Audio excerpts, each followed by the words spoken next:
अस्सलाम वालेकुम नाज़रीन, मैं हूं सलवा स्नैन और आप देख रहे हैं सूर्या न्यूज़ HD। आइए नजर डालते हैं आज की अहम खबरों पर। कराची वसीम कुरैशी मज़ाहिया फनकार सलीम आफरीदी कराची में मज़ाहिया ड्रामा पेश करेंगे। सलीम आफरीदी के साथ माजी के मज़ाहिया अदाकार शहजाद रजा भी जलवागर होंगे। तफसीलात के मुताबिक मज़ाहिया अदाकार सलीम आफरीदी ने कराची स्टेज की रौनक के बहाल करना शुरू कर दी हैं। सलीम आफरीदी मंगल 19 नवंबर को ड्रामा पेश करेंगे। उनके साथ लेजेंड मज़ाहिया अदाकार शहजाद रजा के अलावा दिगर नाम पर मज़ाहिया अदाकार भी शामिल हैं।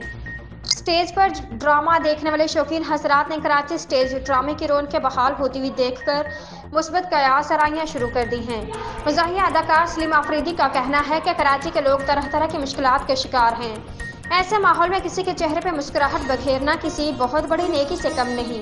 मज़ाहिया अदाकार सलीम आफरीदी ने आवाम से गुजारिश की है कि हम कराची थिएटर की रौनकें बहाल करने के लिए मैदान अमल में निकल चुके हैं। अपने चेहरे पर मुस्कुराहट बखेरने और कहके लगाने के लिए मंगल 19 नवंबर को जरूर तशरीफ लाएं। वाज़ेह है कि कराची में लेजेंड मज़ाहिया अदाकार उमर शरीफ के इंतकाल के बाद स्टेज ड्रामों की रौनकें मानद बढ़ गई थी, मगर मज़ाहिया अदाकार सलीम आफरीदी ने एक बार फिर कराची स्टेज की रौनकें बहाल कर दी हैं। आज के लिए इतना ही। मज़ीद खबरों और अपडेट्स के लिए देखते रहिए सूर्या न्यूज़ HD।